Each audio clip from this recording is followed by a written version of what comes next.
بسم اللہ الرحمن الرحیم۔ السلام علیکم۔ کیپٹل ٹاک میں خوش آمدید۔ 21ویں آئینی ترمیم پارلیمنٹ کے دونوں ایوانوں سے منظور ہو چکی ہے اور اب فوجی عدالتوں میں جو دہشت گردی کے ملزمان ہیں ان کے خلاف مقدمات چلیں گے۔ یہ مرحلہ تو مکمل ہو گیا، لیکن یہ ابھی پہلا مرحلہ ہے اور اس کو آپ یہ کہہ سکتے ہیں کامیابی کی طرف پہلا قدم ہے۔ اب آگے کیا ہوگا، یہ ہے اہم ترین سوال، کیونکہ بہت سے لوگ یہ جاننا چاہتے ہیں کہ اب یہ سارا جو مسئلہ ہے اس کو حل کرنے کے لیے مزید کیا کیا اقدامات ہوں گے۔ تو اس بہت ہی سادہ سا موضوع ہے، اس پہ گفتگو کے لیے ہم نے آج دعوت دیا جناب سینیٹر پرویز رشید صاحب کو، وزیر قانون اور وزیر اطلاعات، اور ان کے ساتھ ہم نے دعوت دیا جناب کامران مرتضیٰ صاحب کو جو سپریم کورٹ بار ایسوسی ایشن کے سابق صدر ہیں اور سابق سینیٹر بھی ہیں، اور جے یو آئی سے آپ کا تعلق تھا جی ہے ابھی بھی ہے؟ اچھا چلے، یہ تو بڑی اچھی بات ہوگی۔ اب پرویز رشید صاحب، بہت کوئی لمبی چوڑی میں نے پیچیدہ آئینی بحث آپ کے ساتھ نہیں کرنی، بس سمپل سا سوال ہے کہ اب 21ویں آئینی ترمیم منظور ہو گئی ہے، اب آئندہ کیا ہوگا؟ فوجی عدالتیں کب بنے گی، وہ کیسے کام شروع کریں گی، کب کام شروع کریں گی؟ میر صاحب، جتنی جلدی ہو سکتا ہے، کیونکہ یہ ایک طویل عرصے سے پاکستان میں ایشو جو ہے ریزالو نہیں ہو رہا تھا۔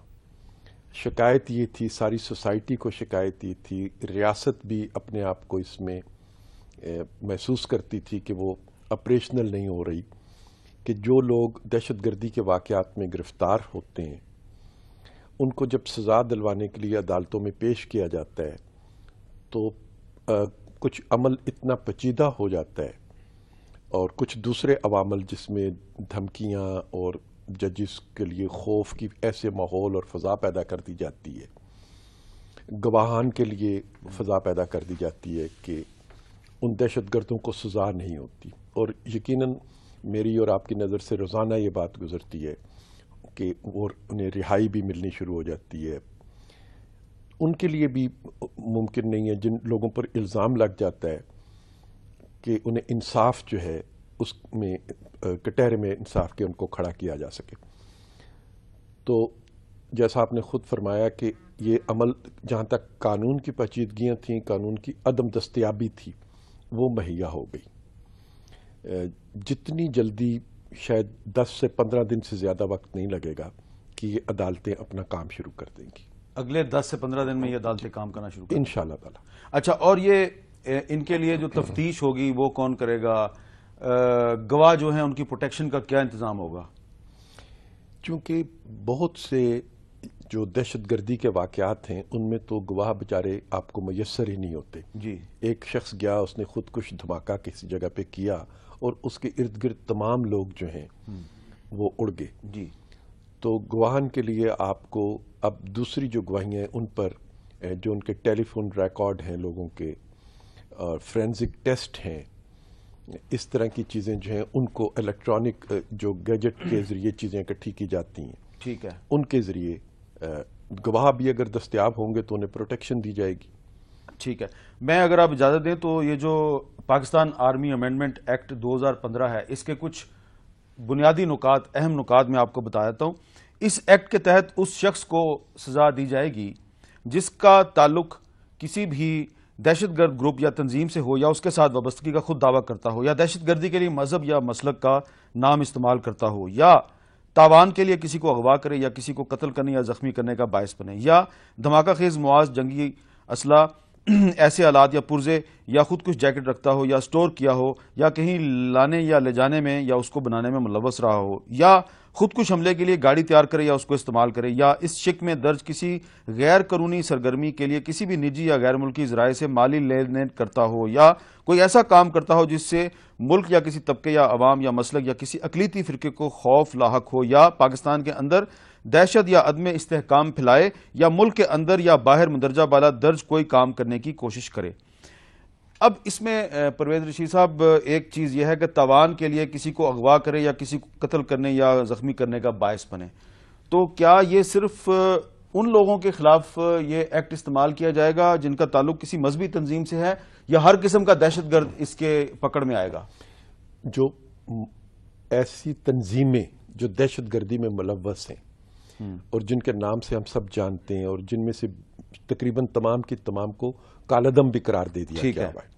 اور جو کالعدم تنظیمیں ہیں ان کو چندہ دینا، ان کو کھالنے دینا بھی ممنوع، وہ بھی ان کو ممنوع، ان کو دفتر بنانے کے لیے جگہ دینا بھی ممنوع. جی، جو بھی ان سے تعاون کرے گا، فیسیلیٹیٹ کرے گا، ٹھیک ہے، وہ تمام لوگ جو ہیں اب وہ ملزم گردانے جائیں گے اور انہیں ان عدالتوں میں پیش ہونا ہوگا اور وہاں سے ان کو انصاف کے جو بھی تقاضے ان کو پورا کیا جائے. اچھا جی، کامران مرتضیٰ صاحب، یہ میں نے تھوڑی سی تفصیل اس لیے چاہا کہ پرویز رشید صاحب بیان کریں تاکہ کچھ لوگ بھی ایجوکیٹ ہو جائیں، کچھ آپ کو بھی پتا چلے کہ یہ کس قسم کا لوگ جو ہیں ان کے خلاف کارروائی ہوگی.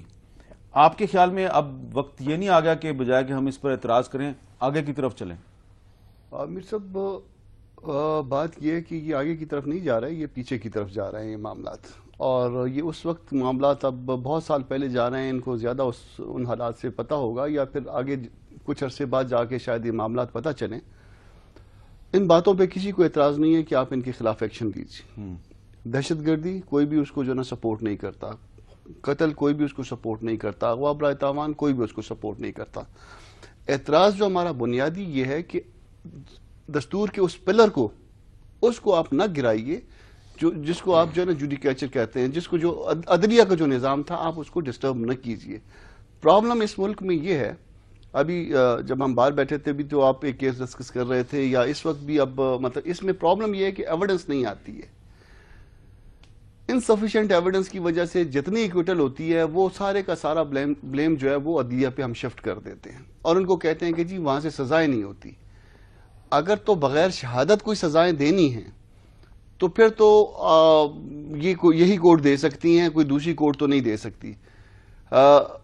لگتا یہ ہے کہ یہ اس کے باوجود جو ہے نا فیلئر ہوگا. وجہ یہ ہے، چلیں جج کو آپ نے بدلی کر لیا، اس کو پروٹیکشن ہوگی، وہ کینٹ میں بیٹھا ہوگا، چھاونی میں بیٹھا ہوگا، اس کا نام شاید ہر آدمی نہ جانتا ہو، یا وہ ٹرانسفر ہو جائے، آج وہ ہنگو میں بیٹھا ہے تو کل وہ جو لاہور چلا جائے، پشاور آ جائے، کوئٹہ چلا جائے.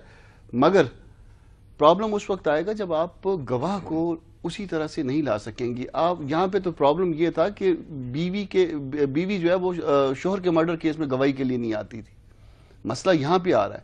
تو اصل مسئلہ پراسیکیوشن ہے، پراسیکیوشن آپ کی ٹھیک ہونی چاہیے. اصل مسئلہ گواہوں کی پروٹیکشن ہے، وہ ٹھیک ہونا چاہیے. اور اصل مسئلہ ایڈمنسٹریشن ہے اور انٹیلیجنس کا جو نیٹ ورک ہے وہ مسائل ہیں. مگر وہ سارے کے سارے مسائل جو ہے نا وہ کورٹ کے کھاتے میں ڈال کے اور ایک نئی کورٹس بنائی گئی ہیں. اس کا نتیجہ کیا ہوگا؟ فرض کر لیجئے کہ یہ جو ہے نا یہ سسٹم نہیں چل پاتا، پھر کیا کریں گے؟ یہ فوجی عدالتیں فیل ہو جاتی ہیں، سٹل وہی رزلٹ آتے ہیں جو آج کی عدلیہ جو ہے نا آپ کو دے پائی.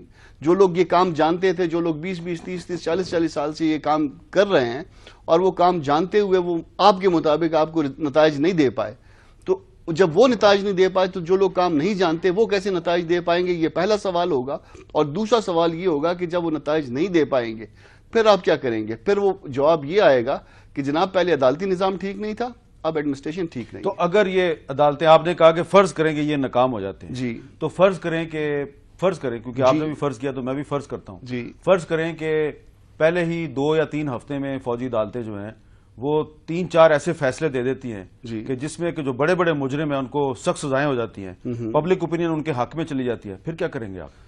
بغیر شہادت کے سزائیں دیں گے؟ اس بات کو فرض کریں نا کہ شہادت کے بغیر سزا دینی ہے یا شہادت ہوتے ہوئے سزا دینی ہے. اور شہادت کیا وہ جج صاحب نے، فوجی عدالت نے دینی ہے، کسی فوجی نے دینی ہے؟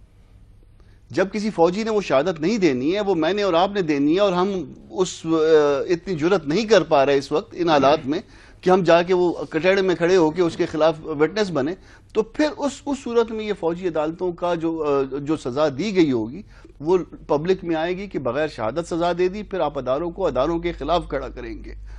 اس ادارے کو ہمارا بڑا احترام ہے ان کے ساتھ، ان کو پبلک کے خلاف کھڑا کر دیں گے. پبلک کہے گی کہ جی اس کیس میں ایک شہادت بھی نہیں آئی، سزا پھر بھی. پبلک تو نہیں کہے گی، وکیل کہیں گے. وکیل چلے 10-20 لاکھ وکیل تو یہ جو اعتراض ہے اس کا کیا جواب ہے پرویز رشید صاحب؟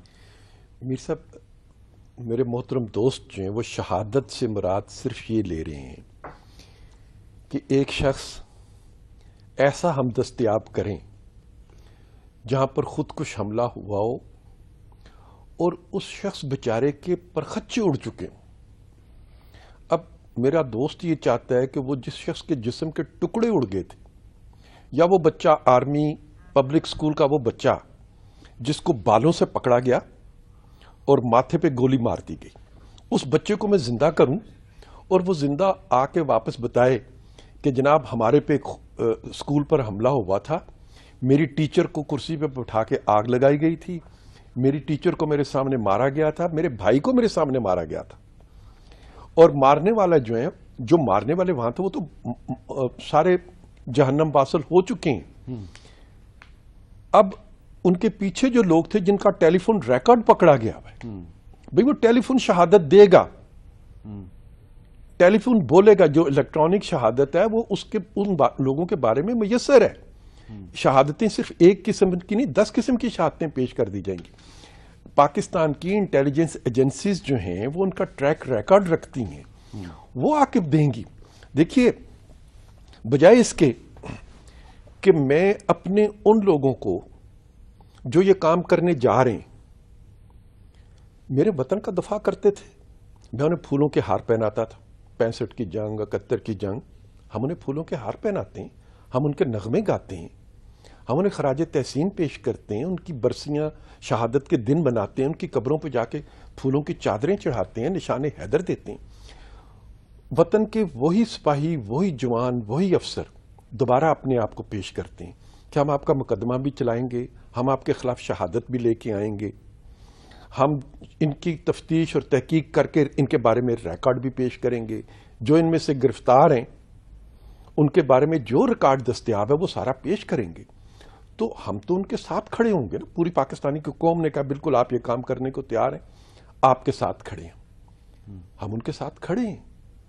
تو بجائے اس کے کہ میں ان کے کام کے بارے میں ابھی سے ناکامی کی پیشن گوئیاں کرنی شروع کروں, میں کہتا ہوں کہ وہ جب بھی میدان میں قدم رکھتے ہیں اور جب بھی پاکستان کے آئین اور پاکستان کے دفاع اور پاکستان کی سسٹم کے اندر رہتے ہوئے انہوں نے جب بھی قدم اٹھایا تو انہیں کامیابی ملتی ہے, کیونکہ پوری پاکستان کی قوم ان کے ساتھ ہوتی ہے. ہم ان کی کامیابی کے لیے دعا گوائیں, کیونکہ ان کی کامیابی میں میری بیٹیوں کا مستقبل محفوظ ہے, ٹھیک ہے, میرے بچوں کا مستقبل محفوظ ہے.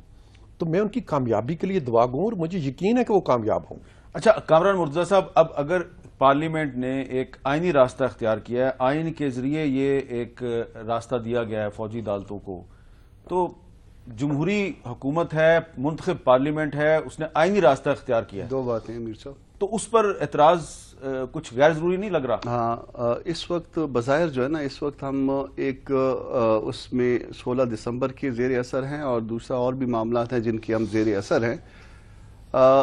دو باتیں ہیں کہ آپ کا جو دستور کا بنیادی ڈھانچہ ہے اس کا ایک پلر جو ہے وہ آرٹیکل 175 جس میں انہوں نے ایکسکلوڈ کر دیا سارا کچھ, وہ یہ بات ایکسیپٹ نہیں کرتا. کیا ایکسیپٹ نہیں کرتا؟ اس طرح کی عدالتوں کے نظام کو ایکسیپٹ نہیں کرتا. اب جو انہوں نے انٹروڈیوس کروایا ہے وہ اس طرح کے نظام کو پہلی دفعہ جو ہے جی یہ اس میں دستور کے اس کے اندر جو ہے نا انہوں نے انٹروڈیوس کروا دیا ہے. تو یہ ڈھانچہ جو ہے وہ آپ کے 3 پلر ہے نا اس کے دستور کے, انتظامیہ ہے, پارلیمنٹ ہے اور عدلیہ ہے. تو عدلیہ میں آ کے انہوں نے جس طرح سے انہوں نے جورسڈکشن کو ایکسٹینڈ کر دیا آرمی کورٹ کی, وہ اس کا آپ کا آرٹیکل 175 اس کو ایکسیپٹ نہیں کرتا. اب ایکسیپشن کے لیے انہوں نے اچھا آپ نے اب آرٹیکل 175 کا حوالہ دیا, تو میں یہ اسی دستور میں ایک آرٹیکل 239 ہے, 239 جو ہے آرٹیکل 239 کی سب کلاس 5 ہے, وہ کہتی ہے دستور میں کسی ترمیم یا کسی عدالت میں کسی بنا پر چاہے جو کچھ بھی کوئی اعتراض نہیں کیا جائے گا. یعنی کہ دستور میں ترمیم کے کسی بل کو جو کسی صوبہ کی حدود میں رد و بدل کا اثر رکھتا ہو صدر کی منظوری کے لیے پیش کیا جائے گا تابقتے کہ صوبے کی صوبائی اسمبلی نے اپنی کل رکنیت کے کم از کم 2/3 ووٹوں سے منظور نہ کر لیا ہو. دستور میں کسی ترمیم پر کسی عدالت میں کسی بنا پر چاہے جو کچھ کوئی اعتراض نہیں کیا جائے گا. اس میں ایسی ہے کہ ہم یہ سمجھتے ہیں کہ آئینی ترمیم کو پہ کوئی عدالت جو ہے اس پہ اعتراض نہیں کر سکتی. ہم یہ سمجھتے ہیں کہ یہ جو ترمیم ہے یہ بدنیتی پہ مبنی ہے, اور کوئی بھی ترمیم, کوئی بھی ایسا معاملہ جو بدنیتی پہ مبنی ہوگا اس پہ اعتراض کیا جا سکتا ہے. اچھا کون سے آرٹیکل کے تحت بدنیتی کو کس طرح ثابت کریں گے؟ یہ جو بدنیتی تو یہ نظر آ رہی ہے نا, بدنیتی نظر آ رہی ہے, وہ یہ واقعات کے تسلسل ہیں, اور یہ معاملات جو ہے نا وہ الٹیمیٹلی آپ کسی بھی معاملے کو جب چیلنج کرتے ہیں تو میل آف آئی ڈی کے گراؤنڈ پہ سٹل جو ہے نا وہ سکوپ رہتا ہے. اگر آپ یہ اسٹیبلش کر پائیں کہ کوئی اس میں بدنیتی شامل تھی اب شامل ہے، وہ اس کی ایویڈنس دیں گے بھی، اور اس کو جب اس کو اسٹیبلش کرنا ہوگا یہ کورٹ میں معاملات آئیں گے. میں آپ کی رائے کا بڑا احترام کرتا ہوں، اور مجھے یہ بھی پتا ہے کہ جب پچھلے الیکشن میں آپ سپریم کورٹ بار کے صدر کی مہم چلا رہے تھے تو پرویز رشید صاحب نے بھی آپ کو سپورٹ کیا تھا. بالکل کیا تھا. تو ابھی آپ کہہ رہے ہیں بدنیتی کی ہے، تو اب پرویز رشید صاحب آپ کے ساتھ بیٹھے ہیں. نہیں بالکل، دیکھیں نا پرویز رشید صاحب جب پرابلم میں تھے، جب گورنمنٹ پرابلم میں تھی، جب کانسٹیٹیوشن آپ کا پرابلم میں تھا، تو ہم سب سے پہلے جا کے کھڑے تھے. بالکل ٹھیک ہے، ہماری کمٹمنٹ کوئی شک نہیں ہے، ہماری کمٹمنٹ اس کتاب کے ساتھ ہے. ٹھیک ہے، ہماری کمٹمنٹ نہ ان کے ساتھ ہے نہ کسی ان کے مخالف کے ساتھ ہے. نہیں، بدنیتی کو کس طرح ثابت کریں گے آپ؟ بدنیتی واقعات کے تسلسل کو جب آپ ملاتے ہیں تو وہ بدنیتی ان کے پارٹ میں نہیں ہے، کہیں پہ اور کہیں نہ کہیں سے بدنیتی وہ آئے گی، اور وہ الٹیمیٹلی وہ اسٹیبلش ہوگی. جس بندے کی آپ سپورٹ کرتے تھے وہ کہہ رہا کہ آپ بدنیتی کے مرتکب ہوئے ہیں. میں اس سے زیادہ بھی وہ کوئی سخت لفظ میرے لیے استعمال کریں گے تو چونکہ میرے تو دوست ہیں، محترم ہیں، میں ان کا احترام کرتا ہوں. دیکھیے میر صاحب، عرض یہ ہے، انہوں نے اعتراف کیا کہ جمعیت علماء اسلام سے ان کا تعلق ہے. جمعیت علماء اسلام نے اس کے خلاف ووٹ نہیں کیا، اس کے حق میں ووٹ نہیں دیا، اس کے خلاف بھی ووٹ نہیں کیا. اچھا، نہ حق میں دیا نہ خلاف دیا. ٹھیک ہے. جب آپ کسی بھی ترمیم کے قانون کے خلاف ووٹ نہیں کرتے تو اس سے مراد ایک تو یہ لی جاتی ہے کہ آپ کی نیم رضامندی موجود ہے. نیم رضامندی موجود ہے، آپ باہر کھڑے ہو گئے، کسی وجہ سے آپ نے ووٹ نہیں کیا، لیکن آپ کے پاس موقع تھا کہ آپ پارلیمنٹ میں تشریف لاتے، پارلیمنٹ میں تشریف لا کے آپ اس کے خلاف ووٹ کرتے. پارلیمنٹ کی چھت کے نیچے جتنے لوگ موجود تھے، آئین کیا کہتے ہیں کہ آئینی ترمیم کرنی آپ نے 2/3 اکثریت سے کریں. 2/3 سے زیادہ لوگ وہاں پہ موجود تھے اور سب نے اس کے حق میں ووٹ کیا. لہذا اب اتنے لوگوں کی نیت پر تو میں شک نہیں کر سکتا. اسی طریقے سے آرمی ایکٹ میں جو ترمیم ہوئی، جو ایک قانون ہے، اس کو اکثریت چاہیے تھی. اکثریت نے اس کی نہیں، صرف پارلیمنٹ کے اندر موجود لوگوں کی اکثریت نے نہیں، بلکہ 100% اکثریت نے اس کے متفقہ طور پر اس کی حمایت کی. کسی نے اس کی مخالفت نہیں کی. لیکن انہوں نے بھی مخالفت نہیں کی. مولانا فضل الرحمان صاحب کا یہ کہنا ہے کہ نواز شریف صاحب نے جو مسودہ تیار کرنے میں اپوزیشن کو ساتھ رکھا، لیکن جو فائنل مسودہ ہے اس کے بارے میں صلاح مشورے میں ساتھ رکھا، لیکن مسودے میں ہمیں نہیں بتایا. میں آپ سے عرض کرتا ہوں، میں اپنی یہ بات مکمل کر لوں، میں آپ کے سوال کا جواب بھی دیتا ہوں. تو ایک تو انہوں نے چونکہ پارلیمنٹ میں اس کے خلاف ووٹ نہیں کیا، اور پارلیمنٹ نے جتنے لوگ موجود تھے سب نے ان قوانین کو اس ترمیم کے حق میں ووٹ کیا ہے، اور یہ پارلیمنٹ کا حصہ ہیں، پارلیمنٹ کا حصہ ہیں. تو جمہوری رویہ کیا کہتا ہے کہ آپ پارلیمنٹ کے فیصلوں کو تسلیم کرتے ہیں، بھلے سے آپ ان سے ایگری کرتے ہوں یا ڈس ایگری کرتے ہوں، تو ان کو بھی وہ جمہوری رویہ اختیار کرنا چاہیے. پہلی بات یہ. دوسری بات یہ ہے جناب کہ جمعیت علماء اسلام سے ان کا تعلق ہے. ان کے بہت علماء کرام جن کا بہت بڑا انفلوئنس ہے، پچھلے 12-13 سال سے فتوے جاری کرتے ہیں کہ یہ قتل و غارت گری جو ہے اس کا اسلام سے کوئی تعلق نہیں ہے. فتوے جاری کرتے ہیں کہ دہشت گردی جو ہے اس کا اسلام سے کوئی تعلق نہیں ہے. تو جب آپ ان کے خلاف فتاوا جاری کر دیتے ہیں، جن کے خلاف آپ نے فتوے جاری کیے ہیں، انہی لوگوں کے خلاف تو اب یہ مقدمہ چلے گا نا. ہم مقدمہ ان کے خلاف نہیں چلا رہے جن کے خلاف آپ نے فتوے نہ دی ہوں، جن کے خلاف آپ نے تقاریر نہ کی ہوں. اور وہ لوگ آپ کی بھی بات بھی ماننے کو اب تیار نہیں ہیں، گو کہ وہ آپ کے شاگرد ہیں، آپ کے مدرسوں سے تعلیم انہوں نے حاصل کی ہے، لیکن وہ آپ پر بھی حملے کرتے ہیں، آپ کی بھی زندگی کے در پہ ہیں. آپ کے علماء کرام کو بھی انہوں نے شہادت کے درجے پر فائز کیا ہے. تو میرا کہنا یہ ہے کہ جو لوگ آپ کی بات نہیں مانتے، آپ کو بھی زندگی سے محروم کر دیتے ہیں، جن کے خلاف آپ کے فتوے موجود ہیں، ہم نے تو پھر کیا میں کہوں کہ وہ فتوے جو تھے وہ بدنیتی کی بنیاد پر دیے گئے تھے؟ میں تو یہ نہیں کہتا، میں آپ کی نیت پر شک ہی نہیں کرتا. میں کہتا ہوں کہ آپ نے نیک نیتی سے فتوے دیے تھے. ہم جن کے خلاف آپ نے فتوے دیے تھے، اب پاکستان کے ایک قانونی عمل کے ذریعے ان کو سزا دینے کی طرف ایک سسٹم ہم نے اڈاپٹ کیا ہے. جہاں تک حضرت کے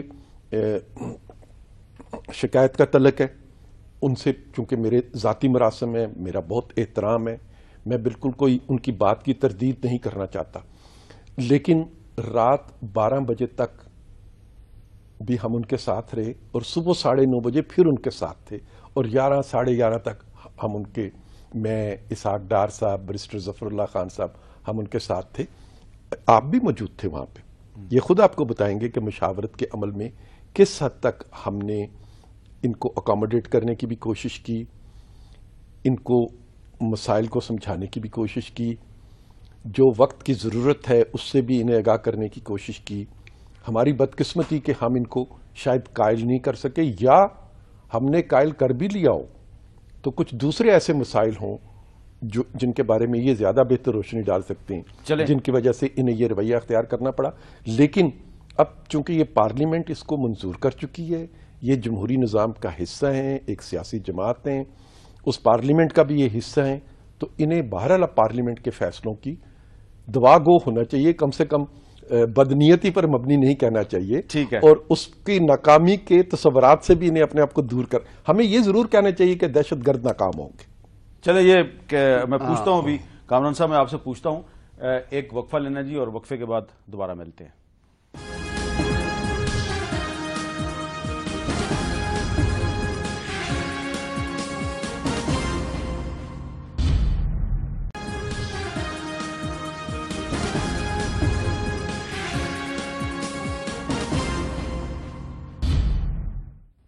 وقفے کے بعد گفتگو میں دوبارہ خوش آمدید. وزیر قانون پرویز رشید صاحب بتا رہے ہیں کہ اگلے 10-15 دن میں فوجی عدالتیں اپنا کام کرنا شروع کر دیں گی. کامران مرتضیٰ صاحب, پرویز رشید صاحب نے بتایا کہ جو مولانا فضل الرحمان صاحب کے ساتھ جو مذاکرات ہو رہے تھے اس میں ان کے ساتھ اسحاق ڈار صاحب بھی تھے اور آپ بھی تھے مولانا فضل الرحمان صاحب کی سائڈ سے, تو انہوں نے بھی ایک نقطہ نظر پیش کیا ہے. آپ تو خود وہاں پر موجود تھے, تو کام بگڑا کہاں پہ؟ جو میری اس میں انڈرسٹینڈنگ ہے, مجھے جو کہا گیا تھا میں اس پہ ایگری نہیں کرتا ملٹری کورٹ پہ, آرمی کورٹ پہ. لیکن مولانا فضل الرحمان تو مان گئے تھے وہ اس کو ایک کراہت کے ساتھ مان تو گئے تھے نا, کراہت کے ساتھ. اس میں 2-3 باتیں ایسی تھیں. ایک تو ان کا جو آرمی ایکٹ میں ایک کچھ الفاظ تھے اس کو omit کرنے کی بات تھی. دوسرا, ہم جوڈیشل سکروٹنی کی بات کر رہے تھے کہ سپریم کورٹ لیول پہ جوڈیشل سکروٹنی اس ریکارڈ کی لازمی ہونی چاہیے, یا کم از کم جس کو سپریم کورٹ جو ہے نا 185(3) کے دائرے میں جس کو مناسب سمجھے کم از کم اس کی سکروٹنی کر لے, تاکہ یہ نہ ہو کہ کل بغیر شہادت کے جو ہے نا وہ سزائیں ہو رہی ہوں. تو ہم کہہ رہے تھے کہ 15 ڈیز دے دیجئے سپریم کورٹ کو, اور 15 ڈیز کے اندر جو ہے نا سپریم کورٹ سکروٹنی کر لے, پھر دین وہ کر لے. بیسیکلی میرا اختلاف ہے, آج بھی میں ان کورٹس کو ایکسیپٹ نہیں کرتا, مگر پارٹی کا نقطہ نظر یہ تھا کہ اس میں مذہب کے مسلک کے یہ الفاظ نکال دیجئے, اور پلس جو ہے نا جوڈیشل سکروٹنی کی بات کر لیجیے. ٹھیک ہے. وہ ان کو دیا تھا, اور وہ اس کے بعد جو ہے نا وہ ہمیں انہوں نے جو ہے نا وہ باتوں میں لگائے رکھا. بیچ میں پتہ چلا ہم عام اور جماعت اسلامی والے بات کر رہے تھے, مولانا کی چیمبر میں بیٹھے ہوئے تھے. بیچ میں پتہ چلا جی, وہ اچانک جو ٹی وی پہ دیکھا ہم نے اس کو کہ جی یہ تو شروع ہو گیا سارا کچھ. اسحاق ڈار بلکہ آگے بیٹھے ہوئے تھے, اعجاز الحق صاحب ہمارے ساتھ آگے بیٹھے ہوئے تھے. آپ کی پارٹی حکومت میں تو شامل ہے نا؟ اب تک تو ہے. تو ریزائن کر دیں پھر آپ. یہ تو مولانا سے ان سے پوچھنے والی بات ہے. اور سیاسی تقاضا تو یہی ہے کہ اگر آپ نے قانون سازی میں حصہ نہیں لیا, مخالفت کر رہے ہیں, تو پھر حکومت میں بیٹھنے کی کیا ضرورت ہے؟ اگر تو کنڈیشنل تھا پھر تو ریزائن ہو جانا چاہیے کہ جی اگر ہم نے یہ مانا تھا ان کے ساتھ کہ یہ ہم ان کے ساتھ اس وجہ سے حکومت میں شامل ہو رہے ہیں, پھر تو ریزائن 1 منٹ میں کر دینا چاہیے. اگر کوئی دیگر وجوہات تھیں پھر کوئی ریزائن. اچھا پرویز رشید صاحب, ایک ذرا چیز کی وضاحت کر دیں کہ یہ جو ابھی انہوں نے بھی بات بتائی کہ ایسی تنظیموں کے خلاف کارروائی ہوگی جو مذہب کا یا مسلک کا نام استعمال کرتی ہیں, تو کچھ تنظیمیں جن پر پابندی لگائی ہوئی ہے وزارت داخلہ نے, ان میں بہت سی تنظیمیں جو ہیں مثلا بلوچستان لبریشن آرمی ہے, لشکر بلوچستان ہے, اسی طرح بلوچستان ریپبلکن پارٹی ہے, اس طرح کی جو تنظیمیں ہیں, جی ایس این متحدہ محاذ ہے, ان پر پابندی لگی ہوئی ہے. تو اگر ان کا کوئی بندہ پکڑا جائے تو ان کے خلاف فوجی عدالت میں مقدمہ نہیں چلے گا؟ میں آپ سے عرض کرتا ہوں میر صاحب, یوں تو پاکستان میں بے تحاشا جرائم ہیں جو دہشت گردی کے ضمن میں آتے ہیں. ایون ڈکیتی جو ہے اس میں بھی جب مسلح گروہ ڈکیتی کرتا ہے اور ایسے ہتھیار استعمال کرتا ہے جو اسپیسیفک ہوتے ہیں, یا مرڈر کر دیتے ہیں لوگ کسی دوسرے کو, تو دہشت گردی کی دفعات تو ان پر لگ جاتی ہیں.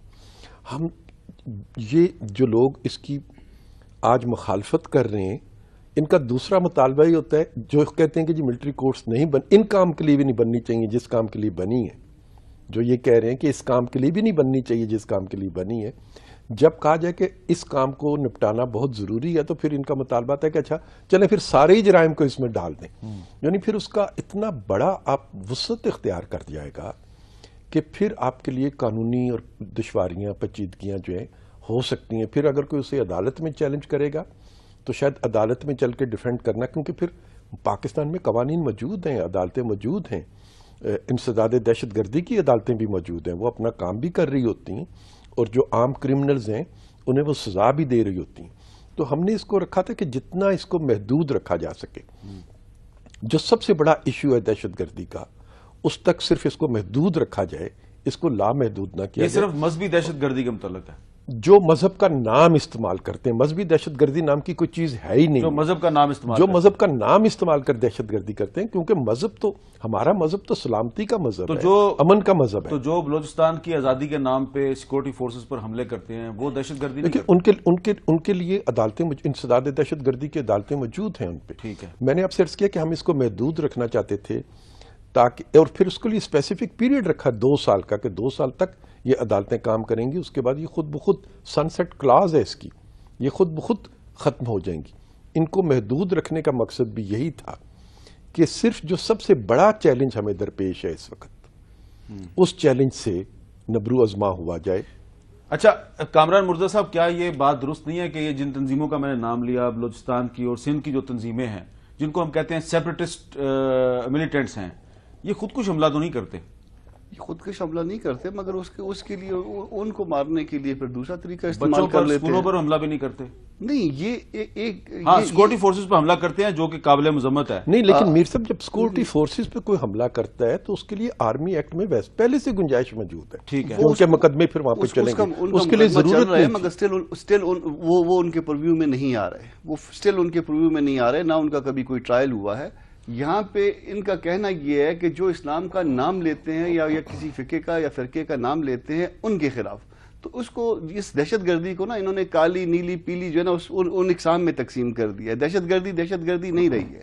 اب وہ ایک لیکن یہ ایک خوفناک قسم کی دہشت گردی کو ٹیکل کرنا چاہ رہے ہیں، جو کہ بچوں کے اسکولوں پر حملہ کرتے ہیں، جو کہ خود کش حملے میں بے گناہ لوگوں کو مار دیتے ہیں، وہ بھی دہشت گردی ہے. اور جو سیکورٹی فورسز پر حملہ کرتے ہیں وہ بھی دہشت گردی ہے. لیکن بچوں پر حملہ کرنا جو ہے وہ زیادہ ایک سنگین قسم کی دہشت گردی ہے. آپ اس کو اس طرح سے کر لیجئے، آپ اس میں مذہب کا نام نہ استعمال کریے، آپ اس میں اس طرح سے کر لیجئے کہ جو بچوں پہ حملہ کرتے ہیں یا جو عورتوں پہ حملہ کرتے ہیں اس کو پھر آپ اس طرح سے کلاسیفائی کر لیتے ہیں. جی، جو آپ نے لبریشن آرمیز وغیرہ کا ذکر کیا ہے، جب وہ لا انفورسنگ ایجنسیز کے خلاف لڑتے ہیں تو اس کے لیے آلریڈی آرمی ایکٹ جو ہے بنا ہوا ہے، ان پر مقدمے آرمی ایکٹ کے تحت چلتے ہیں. اس کے لیے آپ کو نیا قانون بنانے کی ضرورت ہی نہیں تھی. یہ جب سیولین ہاسپٹلز پر انہوں نے حملہ کیا، نرسز جو تھیں وہ اپنی بس میں جا رہی ہیں، اس بس کو اڑا دیا انہوں نے، اور پھر اون بھی کرتے ہیں، یہ کہتے ہیں کہ یہ ہم نے کیا ہے.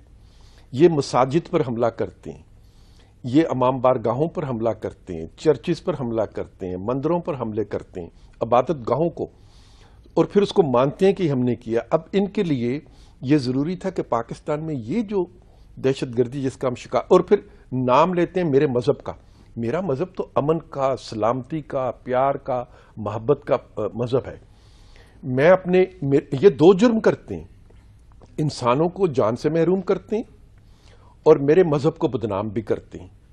تو مجھے بتائیے کہ جو میرے مذہب کو بدنام بھی کرے اور میرے جان کے بھی پیچھے پڑا ہو، ہم نے اس کو وہاں تک محدود رکھا ہے، ہم نے اس کو پھیلایا نہیں ہے. باقی کام معمول کے ان کو دونوں جرائم کی سزا دیجیے، مگر اس طریقے سے جو دستور میں طریقہ درج تھا، جو عدالتیں موجود تھیں، جو قوانین موجود تو دستور میں اب انہوں نے ایک نیا طریقہ بھی درج کر دیا نا. اس سے ابھی تو اس کے بعد پھر اگر باقی ایک اور طریقہ بھی، اگر ایڈمنسٹریشن کے لیے بھی ایک نیا طریقہ کسی نے آ کے درج کر دیا، اس کے لیے تو یہ آئین میں ترمیم نہیں نہ کریں گے، آپ کوئی اور ترمیم کر لے گا، پھر اور ترمیم کر لے گا. راستہ نہ دے، وہ سانپ ایک دفعہ سے گزر گیا ادھر سے، جو ہے نا دستور کا آپ نے راستہ کھول دیا. نہ یہ کانسٹیٹیوشنل اسمبلی تھی، نہ یہ دستور کا ایک پلر جو ہے نا اس کو ڈیمیج کر سکتے تھے. انہوں نے ایک پلر کو بھی ڈیمیج کر دیا، اداروں کو آپس میں آمنے سامنے کھڑا کر دیا. یہ ان کے کل گلے پڑنا ہے. ہماری دعا نہیں ہے کہ کل ان کے گلے پڑے، یہ پورے ملک کے گلے پڑنا ہے. ایون یہ جو پاکستان آرمی ہے، ہماری اپنی فوج ہے، ہمارے اپنے بھائی ہیں، ہمارے اپنے دوست ہیں، کل ان کے بھی گلے پڑے گا. وہ دوسرے اداروں کے ساتھ مقابل ہو رہے ہیں. تو یہ مسائل ہیں، یہ مصیبت ہے. حضرت یہ تو مفروضہ ہے نا کہ یہ ہمارے گلے میں پڑیں گے. حضرت ہم نے ان سے نپٹنا ہے جو گلے کاٹ رہے ہیں، جو گلے کاٹتے ہیں اور گلے کاٹ کے پھر ان سے فٹ بال کھیلتے ہیں. اور اس میں ہم سب کو ایک جگہ پہ اکٹھے ہونا چاہیے. آپ کو تو چاہیے ہماری بازو پکڑیں. میں آپ سے عرض کر رہا ہوں کہ آپ نے ان کے خلاف فتوے دیے ہوئے ہیں.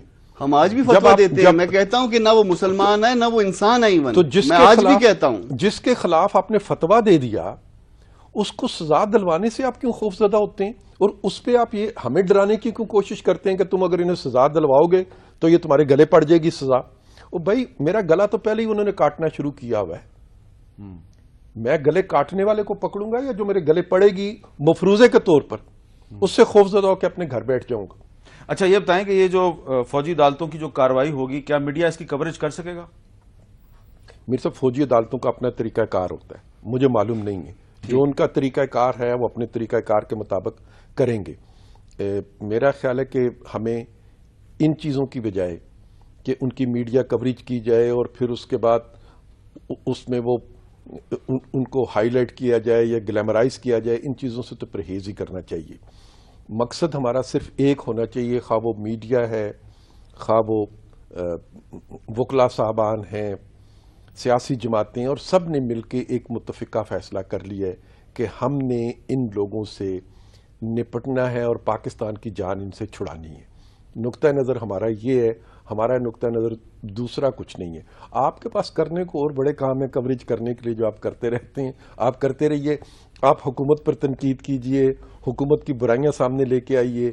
یہ میٹرو بس بننے جا رہی ہے, آپ اس کی کوریج کیجئے. اس میں اگر کوئی نقص ہے, کوئی خرابی ہے, کوئی بدعنوانی ہے, اس میں تو بہت خرابیاں ہیں, تو اس پہ جتنے دل کرے آپ پروگرام کیجئے گا. لیکن دہشت گردی والے مسئلے پہ ہمیں وہی رویہ اختیار کرنا چاہیے جو دنیا کی تمام مہذب قوموں نے اختیار کیا. یہ ایک بڑا اہم نقطہ اٹھایا ہے انہوں نے کہ دہشت گردی کے بارے میں ہمیں وہ رویہ اختیار کرنا چاہیے جو دنیا کی تمام مہذب قوموں نے اختیار کیا ہے. تو کہیں آپ کے رویے کو یہ غیر مہذبانہ تو نہیں کہہ رہے؟ ایک وقفہ لینا جی, اور وقفے کے بعد دوبارہ ملتے ہیں.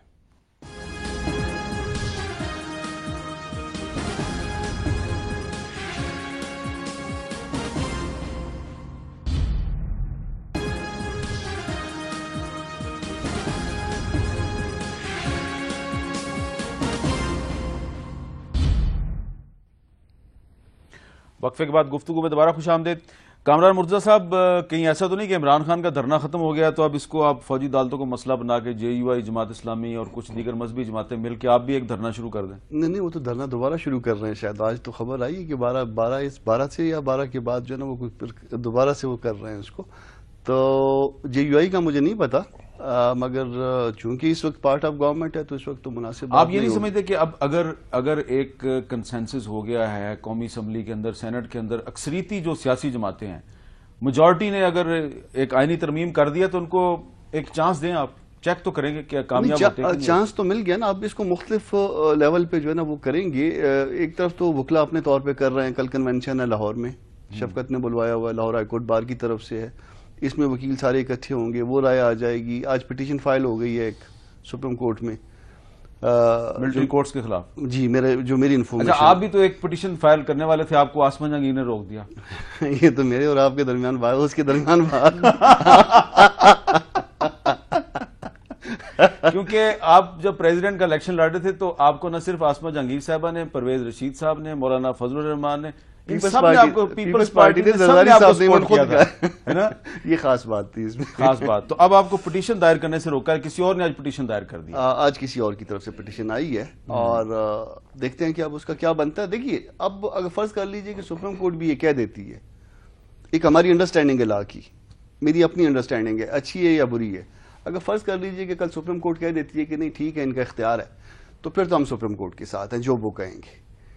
اگر سپریم کورٹ کہہ دے کہ انہوں نے ٹھیک کیا, جی, پھر ہم ایک انسٹیٹیوشن میں جس پلر کے لیے ہم کھڑے ہیں, اگر اس کی طرف سے یہ بات آ گئی تو پھر اس کے بعد تو پھر ہم خاموش ہو جائیں گے. پھر اور تو پھر ہمارے پاس کوئی وہ چلیں پرویز رشید صاحب, یہ تو ایک پازیٹیو. بلکہ ہم نے ایک اور بات دی تھی ان کو, ہم نے کہا تھا کہ سپریم کورٹ سے چلے بنا لیجئے, یہ ٹرائل بیسس پہ یہ کورٹ بنا لیجئے. سپریم کورٹ سے خالی اس کو جوڈیشل سکروٹنی کا اختیار دے دیجئے, 15 دن کے اندر فیصلہ نہ کر پائے تو وہ فیصلہ فائنل ہو جائے. یہ ان کو دی تھی, ان کے پاس امینڈمنٹ پڑی ہوئی ہیں, وہ انہوں نے تسلیم نہیں کیا. میں عرض کرتا ہوں, جوڈیشل سکروٹنی کا اختیار تو سپریم کورٹ کے پاس ویسی سب چیزوں کے لیے موجود رہتا ہے.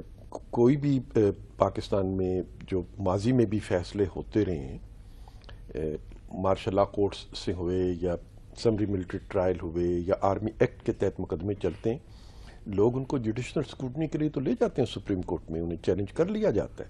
سپریم کورٹ نے ایسے بہت سے مقدمات سنے بھی ہوئے ہیں. تو وہ راستہ تو کسی کے لیے بند ہے ہی نہیں ہے, وہ تو ویسے ہی پاکستان میں ایک کھلا راستہ ہے کہ اس کو سبھی اختیار کر سکتے ہیں. تو اس کے لیے کوئی ضرورت نہیں تھی. وہ تو جو میرے بھائی کی فرمائش ہے وہ آلریڈی پوری ہو چکی ہوئی ہے پاکستان میں. اس کی پوری وہ دروازہ ہمیشہ سب کے لیے کھلا ہوا ہے.